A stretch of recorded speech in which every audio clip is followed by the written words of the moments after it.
Pour ce Noël, je vous ai préparé un cadeau spécial. C'est une histoire que j'ai inventée spécialement pour vous. J'aimerais vraiment que vous puissiez comprendre un petit peu plus le sens de Noël. La voici. Il était une fois, il y a bien longtemps, une jolie petite fille nommée Méline qui habitait dans un endroit très spécial. En effet, elle habitait dans un village minuscule sous les hautes herbes, au milieu de la forêt. Chaque matin, Méline prenait quelques graines avec elle pour les planter un peu partout dans la forêt. Pour chaque graine, elle creusait un trou profond. Elle déposait la graine, la recouvrait de terre et pour finir, elle indiquait son emplacement sur une carte. Une fois le travail terminé, elle priait le Tout-Puissant de faire fructifier son travail. La nuit tombée, elle plongeait dans un profond sommeil, dans son petit cocon, au milieu de la forêt, sous les étoiles. De temps en temps, en faisant son travail, elle croisait l'emplacement d'une des graines qu'elle avait déjà semées. Et à cet endroit se tenait une magnifique plante, à chaque fois différente. Alors, pleine de joie et de gratitude, elle envoya un message de reconnaissance au Tout-Puissant. Et puis un jour, elle se posa la question: qui est le Tout-Puissant? Quand elle le pria le soir, elle lui posa la question: qui es-tu? Est-ce que je vais pouvoir te voir un jour? Sa petite tête fourmillant de questions, Méline décida d'aller fouiller dans sa cave. Et là, au milieu du bric-à-brac et de la poussière, elle trouva un vieux grimoire. L'histoire de sa famille. La petite fille découvrit un nombre incroyable de choses passionnantes. Mais celle qui l'intéressa le plus est que le Tout-Puissant habitait autrefois en chair et en os avec eux. Et c'est l'un de ses grands-parents qui s'était fâché avec lui, au point que le Tout-Puissant avait quitté le village pour aller habiter dans un magnifique palais, à l'autre bout du pays, au-delà de la montagne, dans un endroit que personne ne pouvait trouver. Elle décide alors de surveiller ses plantations. Volontairement, elle plante une graine beaucoup plus près du village pour pouvoir aller guetter. Le lendemain, tôt le matin, elle va se cacher dans les buissons et elle observe.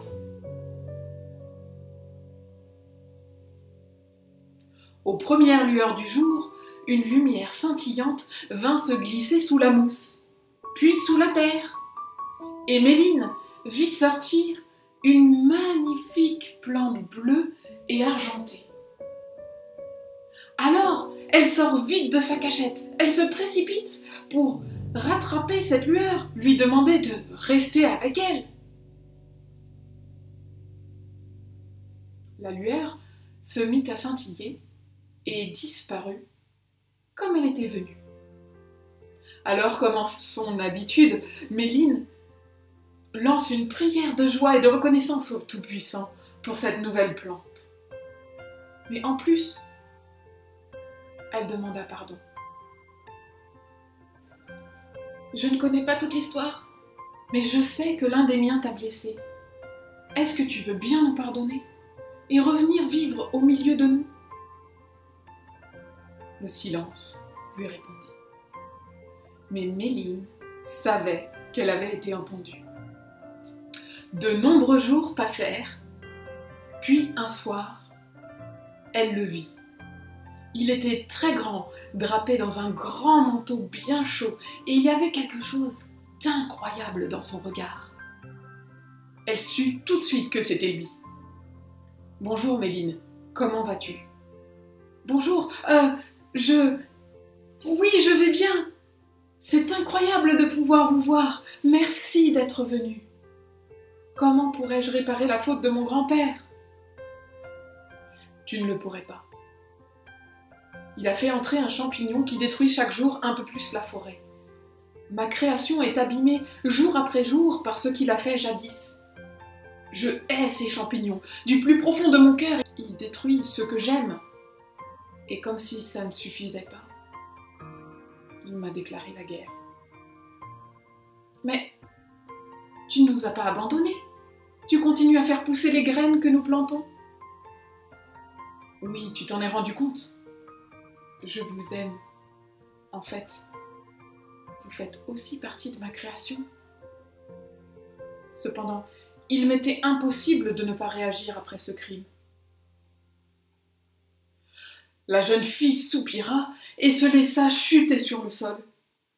Alors tout est perdu. Ne t'inquiète pas. Aujourd'hui, je suis venue t'amener le remède. C'est vrai? Mais pourquoi ne pas nous l'avoir amené plus tôt? Méline vit une ombre passer sur le visage du Tout-Puissant, une grande tristesse dans ses yeux. C'est que ça m'a coûté ce que j'avais de plus cher au monde. Après cette affirmation, Méline n'osa plus poser de questions. Avec beaucoup de respect, elle saisit la fiole que lui tendait le Tout-Puissant.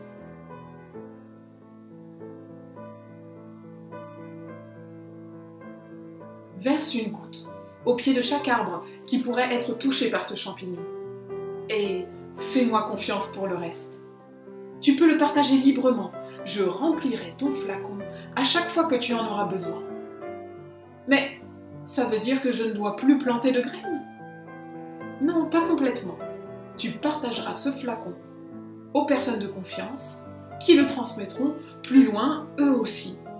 Et quand tu en auras marre, tu reviendras planter quelques graines. Tu te ressourceras dans la tranquillité de la forêt. Et ne t'attends pas à ce que tout le monde accueille cette bonne nouvelle avec joie. Certains seront même farouchement contre toi. Alors, prends garde à toi. Méline aurait bien voulu savoir ce que le Tout-Puissant avait dû sacrifier pour obtenir ce remède.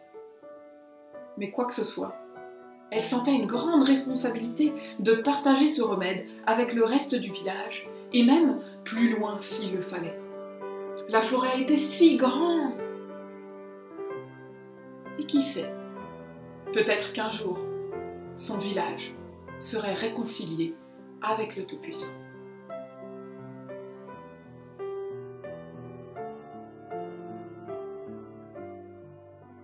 J'espère que vous avez aimé mon histoire. Est-ce que vous avez une idée de ce que ça illustre?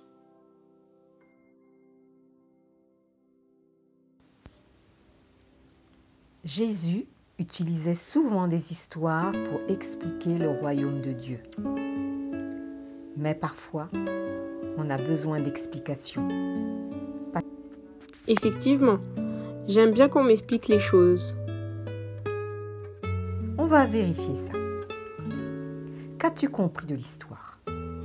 Est-ce que tu vois ce que représentent les champignons?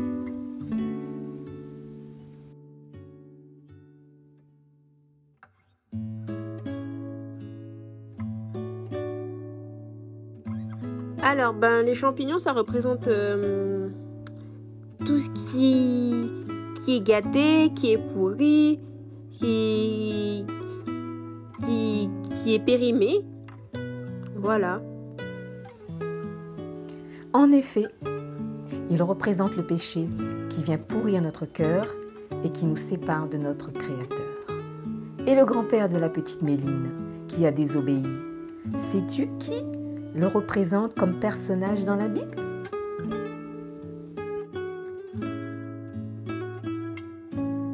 Moi, il me fait penser au péché d'Adam et de Ève. Oui, c'est bien ça. Il représente Adam et Ève qui ont décidé de désobéir à Dieu.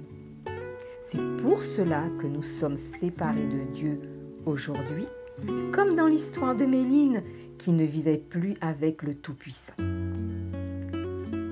Maintenant, si tu as compris tout ça, je pense que la question suivante sera facile. Qui est le Tout-Puissant? C'est Dieu, évidemment. Eh oui, c'est ça, il s'agit de Dieu. Dans l'histoire, c'est aussi le créateur du monde dans lequel Méline vit. Et j'ai une dernière question, beaucoup plus délicate, mais très importante pour comprendre l'histoire, le sens de l'histoire. Et le remède? De qui s'agit-il dans la Bible? Eh oui, j'ai bien dit qui, parce que c'est une personne.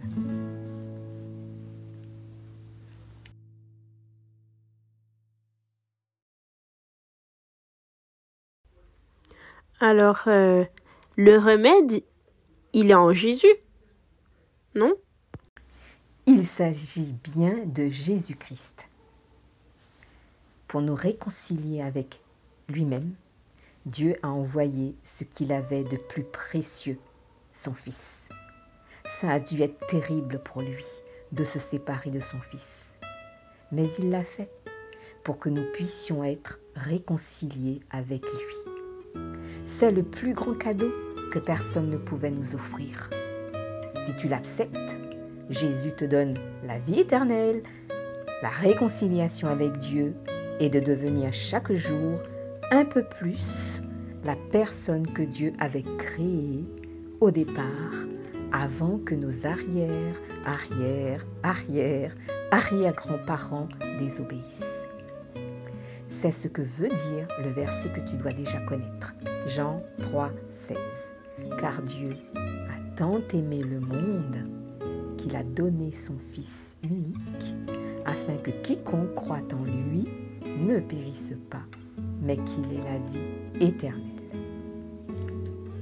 Dieu, en effet, n'a pas envoyé son Fils dans le monde pour qu'il juge le monde, mais pour que le monde soit sauvé par lui.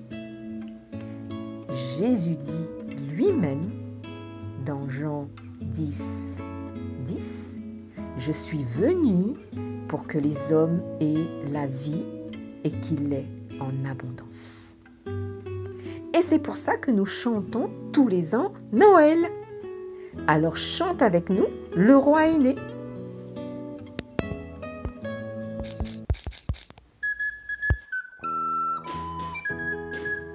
Vous êtes dans la joie parce que c'est Noël? C'est quand même une bonne nouvelle qu'un sauveur nous est né. Allez les enfants, vous pouvez danser, chanter, tout le monde taper des mains.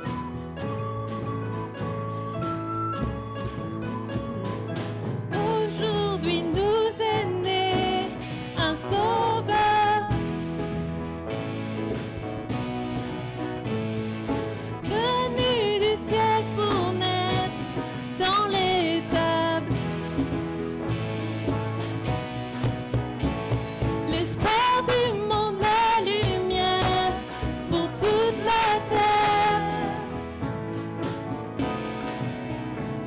Que chacun soit dans la joie, car c'est Noël. Donc élève ta voix et chante sa gloire. C'est Noël, réjouis-toi car le roi est né. C'est Noël, pousse un cri de joie. C'est Noël, que sa gloire résonne. C'est Noël. Bienveillance sur la terre et paix divine. Que chacun soit dans la joie, car c'est Noël, car c'est Noël. Donc élève ta voix et chante sa gloire. C'est Noël, réjouis-toi car le roi est né. C'est Noël, pousse un cri de joie. C'est Noël, que sa gloire résonne. C'est Noël, donc élève ta voix et chante sa gloire. C'est Noël, réjouis-toi car le roi est né.